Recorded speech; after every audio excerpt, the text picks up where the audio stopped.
Hello students, welcome to the online class of Maths in St. Peter's Public School गुड्डा। इससे पहले वाले lecture में हम लोग linear equations in one variable की प्रॉब्लम सोल्व कर रहे थे।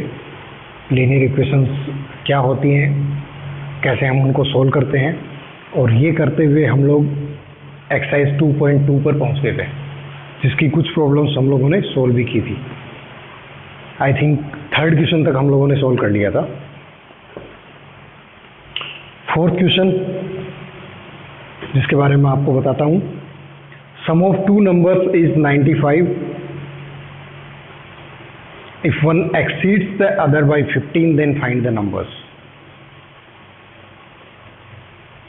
इस टाइप की प्रॉब्लम्स को सोल्व करने के लिए मैंने आपको कहा था कि क्वेश्चन को बड़े अच्छे से रीड करो और जो वर्ड्स दिए हैं उनको आप अच्छे से समझ के कुछ एज्यूम कर रहे हो, क्या कर रहे हो, जो भी करना है, और इक्वेशन बनाओ आप। ठीक है, जब इक्वेशन बन गई उसके बाद में सोल्व करना बड़ा इजी हो जाएगा, वो तो आप लोग सीख चुके हैं आराम से। सो देखते हैं, some of two numbers is 95। Question number 4 exercise 2.2। ठीक है, आपको क्वेश्चन में दे रखा है some of two numbers is 95. Sorry, sum of two numbers is 95. आगे क्या कह रहा है? If one number exceeds the other by 15. If one number exceeds the other number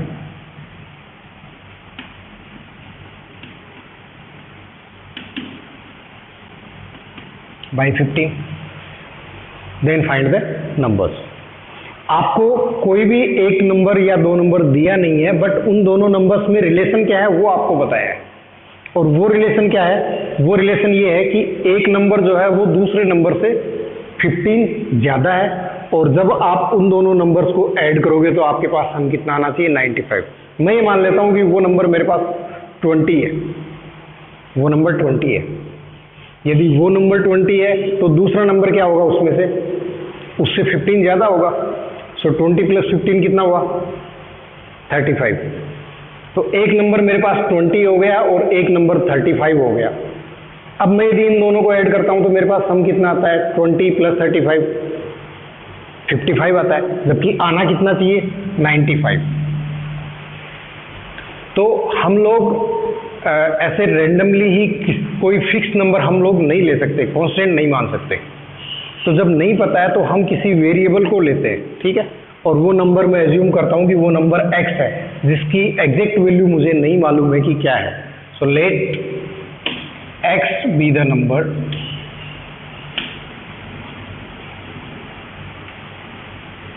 ठीक है, एक नंबर मैंने x ले लिया, तो दूसरा नंबर क्या कह रहा है आपको? क्या होना चाहिए? As per the question, the other number is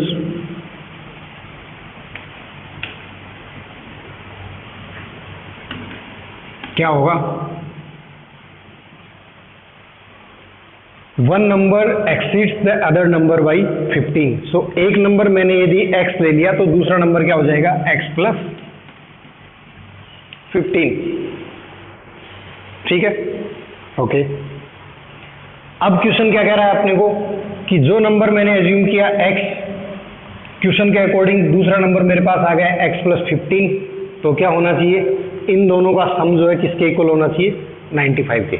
so therefore x + 15 is equal to 95, और इसको सोल्व करके आप x की वैल्यू फाइंड कर सकते हैं। सो x + x कितना हुआ? 2x इज इक्वल टू 95, और ये 15 आगे ले जाओगे तो ट्रांसफर होगा, माइनस में आ जाएगा, और 95 में से 15 माइनस करोगे तो कितना आएगा? 80। Then x will be equal to 80/2 40। ठीक है, सो x की वैल्यू मेरे पास 40 आ गई। x मैंने क्या एज्यूम किया था? एक नंबर लिया था कोई भी। So one number is 40 and the other number क्या हो जाएगा,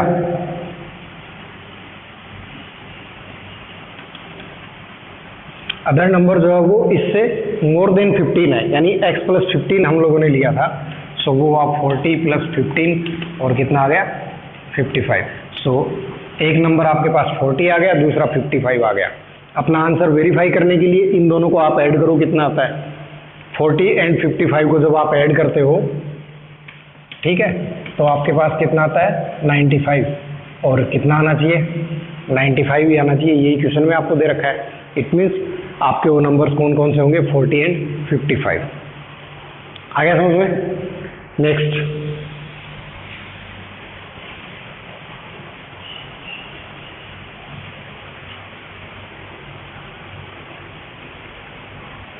इसी एक्सरसाइज का 5th क्वेश्चन,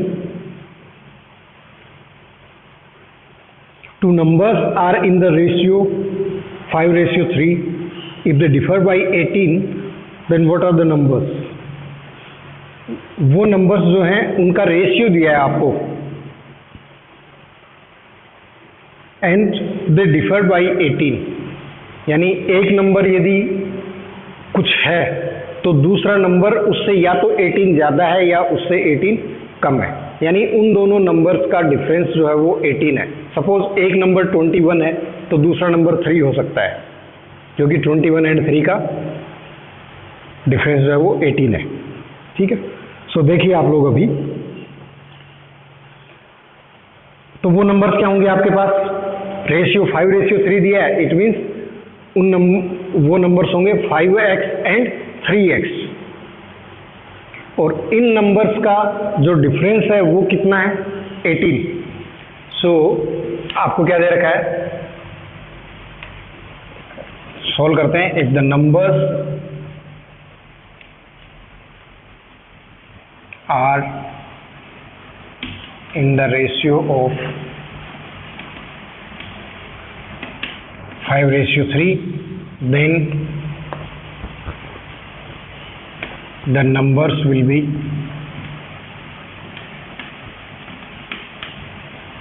क्या होने चाहिए 5x and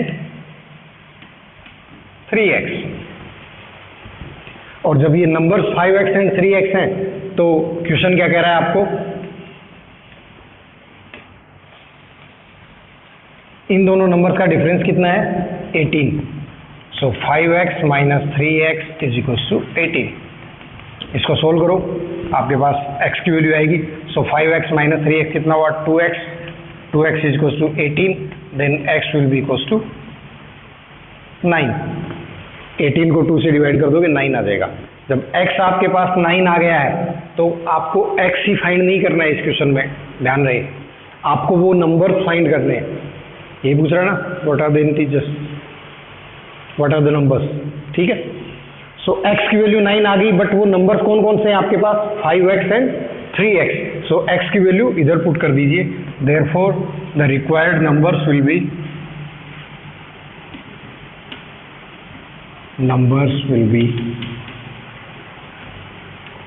5x, तो 5 इंटू x की वैल्यू कितनी है 9, 45, and other one will be 3x, so 3 into 9, 27, ठीक है। तो वो नंबर्स क्या होंगे 45 एंड 27। एक बात, दूसरा, अपना आंसर वेरीफाई करने के लिए इन दोनों नंबर्स का डिफरेंस कितना आना चाहिए 18, तो 45 में से 27 सब्ट्रैक्ट करके देखो 18 ही आता है, ठीक है। दूसरा, आप रेशियो ट्राई कर लो, 45 एंड 27 का जब आप रेशियो लेते हो तो भी कितना आता है 5 एंड 3 आता है। 45 रेशियो 27, 9 से डिवाइड होता है 5 टाइम्स एंड 9 से ये होता है 3 टाइम्स। इन दोनों का रेशियो 5:3 आ रहा है। इट मीन्स जो नंबर्स हम लोगों ने फाइंड किए हैं वो करेक्ट है। सो क्लास, इस एक्सरसाइज में सारी की सारी प्रॉब्लम्स ही ऐसी हैं, ठीक है। सो अब मैं आपको सारे क्वेश्चंस ब्लैक बोर्ड पे सोल्व नहीं करवा के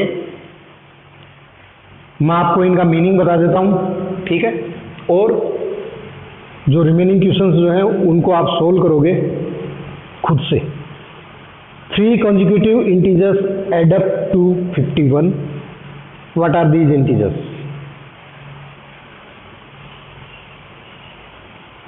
3 consecutive integers add up to 51। मैं यदि 3 consecutive integers को ऐड करता हूं तो मेरे पास कितना आता है, 51 आता है। तो वो इंटीजर्स क्या होंगे? एक इंटीजर यदि मैंने x ले लिया तो नेक्स्ट क्या होगा? कॉन्जिक्यूटिव का मीनिंग होता है जस्ट उसके बाद वाला, यानी एक के बाद एक। आप उनमें बीच में किसी को मिस नहीं कर सकते। सपोज फर्स्ट इंटीजर यदि मैं 9 लेता हूं तो उसका कॉन्जिक्यूटिव कौन सा होगा? 10, ठीक है। फिर 10 का कॉन्जिक्यूटिव कौन सा होगा? 11, 11 का कॉन्जिक्यूटिव 12, इस टाइप से। फर्स्ट इंटीजर यदि आप x एज्यूम कर लेते हो तो सेकेंड इंटीजर क्या हो जाएगा? +1, x + 1। थर्ड इंटीजर क्या हो जाएगा? इसमें भी 1 ऐड करना है, यानी x + 1 पहले से था, इसमें 1 फिर ऐड कर दिया, तो आप इसको सीधा x + 2 भी लिख सकते हो। फर्स्ट इंटीजर यदि आप x एज्यूम कर रहे हो तो सेकेंड इंटीजर हो जाएगा x + 1, थर्ड हो जाएगा x + 2, फोर्थ हो जाएगा x + 3 और फिफ्थ हो जाएगा x + 4 एंड सो ऑन, इस टाइप से। बात ध्यान देगी। तो इस क्वेश्चन में 3 इंटीजर्स की बात कर रहे हैं, तो फर्स्ट आप x ले लो, दूसरा x + 1 प्लस x, तीसरा हो जाएगा x + 2, तीनों को ऐड करो इक्वल टू 51 करो, आपके पास आंसर आ जाएगा। क्लियर है? 8th question, 3 consecutive integers are such that when they are taken in increasing order and multiplied by 2, 3 and 4 respectively, they add up to 74। Find these numbers। ये question मैं आपको करवा देता हूं, 8th वाला।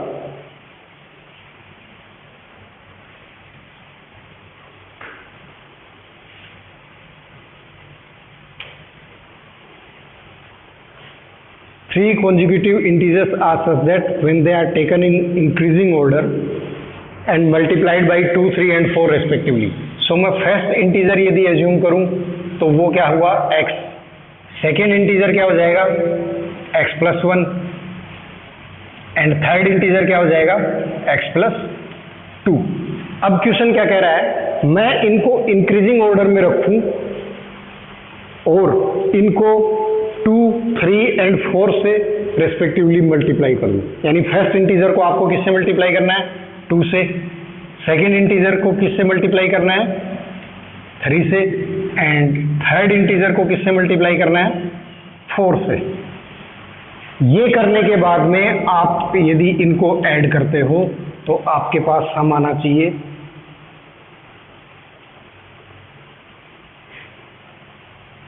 74।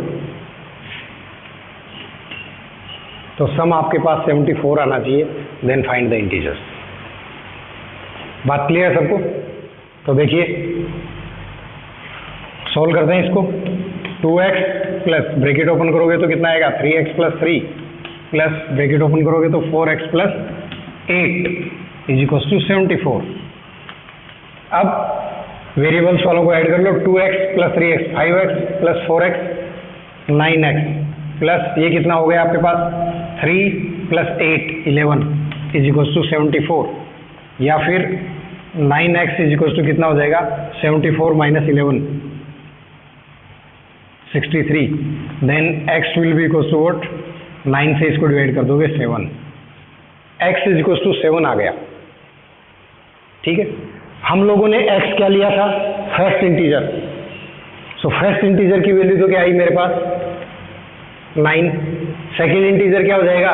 9 + 1 10। थर्ड इंटीजर क्या हो जाएगा? 9 + 2 11। First integer is 9, second integer is 10 and third integer is 11। ठीक है।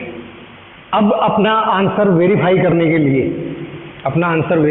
लिए क्वेश्चन हमें क्या कह रहा था कि फर्स्ट इंटीजर को मैं 2 से मल्टीप्लाई करूं, थर्ड इंटीजर को 3 से करूं एंड सेकेंड को एंड थर्ड इंटीजर को 4 से। तो देखिए 9 × 2 18, 10 × 3 30 एंड 11 × 4 44। मैं इन इंटीजर्स को इंक्रीजिंग ऑर्डर में रख के 2, 3 एंड 4 से मल्टीप्लाई करूं और फिर इनको ऐड करूं तो मेरे पास सम कितना आना चाहिए? 74। सो आप ऐड करके देखिए कितना आता है। सही है मैंने?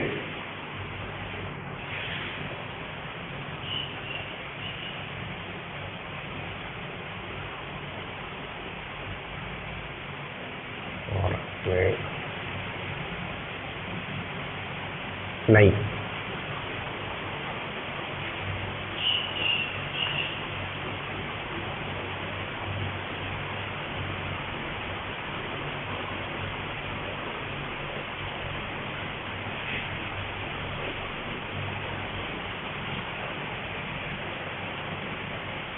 नाइन्टी टू आ रहा है।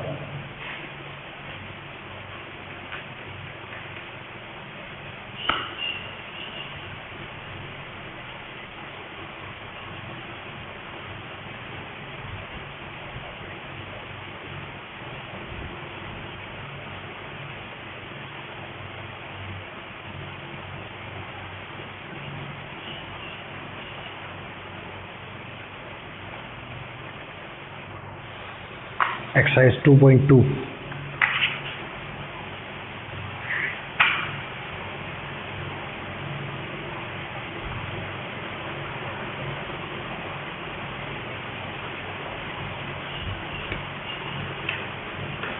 हम लोगों ने कहीं मिस्टेक किया क्या?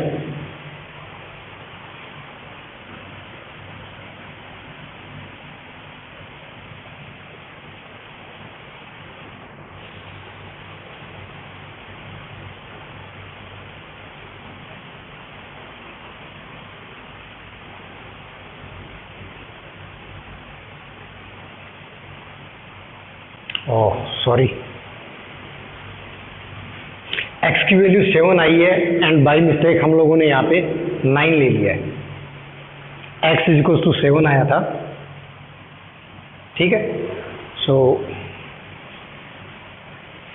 थोड़ा ध्यान से गाइस,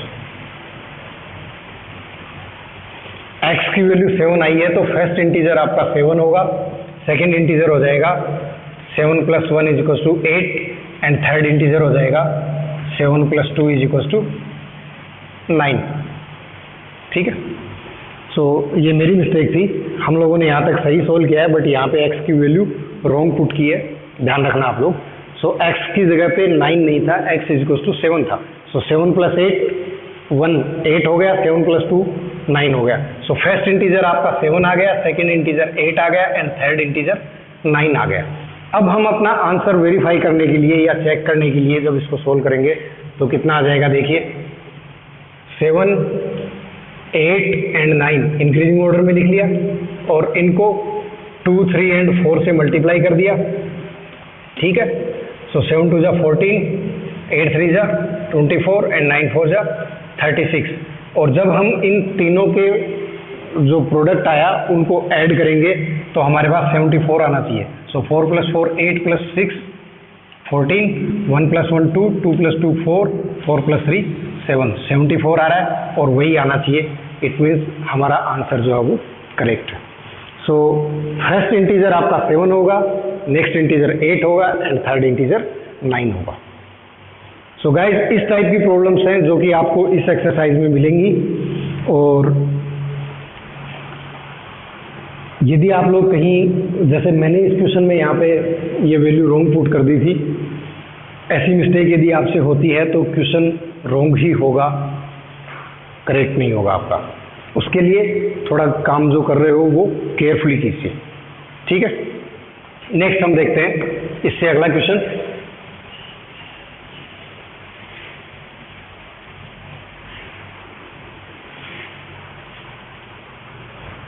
सो 8th क्वेश्चन हो गया, ये आप कर सकते हैं। 9th question, the ages of Rahul and Haroon are in the ratio of 5:7। 4 years later, the sum of their ages will be 56 years. Then what are their present ages? The age of Rahul and Harun are in the ratio of 5:7. तो उन दोनों की as क्या हो जाएगी, 5x and 7x years. After 4 years, the sum of their ages will be 56 years. So इस question को भी मैं करवा देता हूँ जल्दी से, थोड़ा देखिए आप लोग। राहुल प्रेजेंट एज क्या हो जाएगी, 5x ईयर्स, ठीक है। दूसरा कौन है? हारून। सो हारून की प्रेजेंट एज क्या हो जाएगी? 7x year. 5:7 में ही दिया ना। आफ्टर 4 ईयर्स उनकी एज क्या होगी? आफ्टर 4 ईयर्स उनकी एज क्या होगी? सपोज आज के दिन यदि राहुल की एज 50 ईयर्स है तो आफ्टर 4 ईयर्स कितनी हो जाएगी? हम 50 में +4 कर देंगे, 54। इसकी 70 ईयर्स है तो इसमें हम 4 ईयर्स ऐड करेंगे, क्योंकि 4 साल के बाद में तो इसकी भी एज भी बढ़ने वाली है, इसकी भी बढ़ने वाली है, ठीक है। सो इसमें भी हम 4 ऐड कर देंगे तो 70 + 4 कितना हो गया? 74। So after 4 years the ages of Rahul and Haroon after 4 years क्या हो जाएंगी?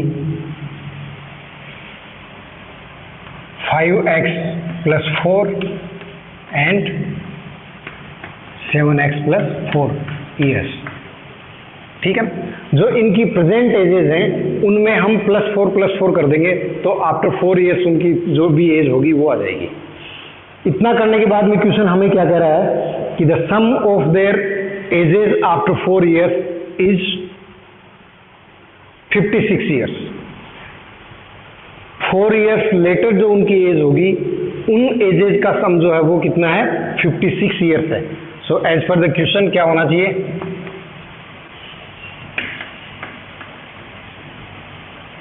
5x + 4 + 7x + 4 और इन दोनों का सम कितना आना चाहिए? 56। 5x + 7x कितना होगा? 12x + 4 + 4 8 = 56 और 12x = कितना हो जाएगा? 56 - 8। सो 56 में से 8 माइनस करोगे तो कितना आएगा? 48। Then x will be equals to 4। x की वैल्यू 4 आ गई, बट ध्यान रहे आप लोगों को कि क्वेश्चन में हमारे से x की वैल्यू नहीं पूछी है, हमारे से पूछा है what are the present ages.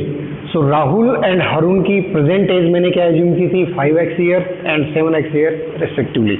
So x की वैल्यू 4 आ गई तो राहुल की प्रेजेंट एज कितनी हो जाएगी? 5 × 4 एंड इट्स 20 ईयर्स, ठीक है। हारून की प्रेजेंट एज कितनी हो जाएगी? 7 × 4 28 ईयर्स। क्लियर है? तो ये आपका आंसर होगा। आंसर वेरीफाई करना आपको आता ही है। प्रेजेंट एज इन दोनों की आ गई तो आफ्टर 4 ईयर्स इनकी एज क्या हो जाएगी? वो 24 ईयर्स ओल्ड हो जाएगा और ये 32 ईयर्स ओल्ड हो जाएगा। जब दोनों को ऐड करोगे तो आपके पास 56 आएगा। क्लियर सबको? सो इस टाइप की प्रॉब्लम्स हैं जो आप लोगों को सोल्व करनी है गाइस। नेक्स्ट हम 10th क्वेश्चन जो है ये भी ऐसा ही है। The number of boys and girls in a class are in the ratio of 7:5। The number of boys is 8 more than that of the number of girls. What's the total class presence?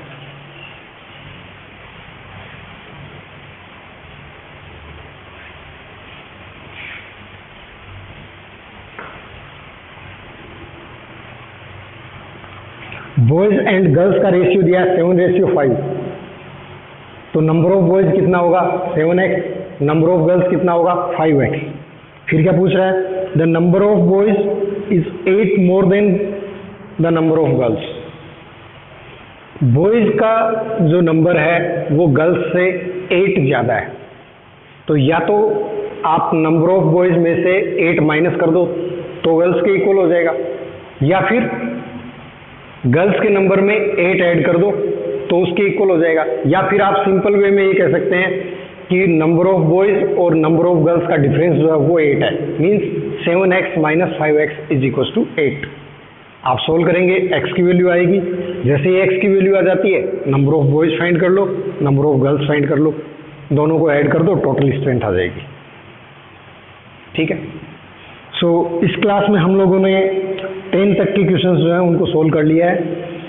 Meaning मैंने हर एक question का आपको बताया है और most of the questions जो है वो मैंने ब्लैक बोर्ड पे सोल्व भी किए हैं।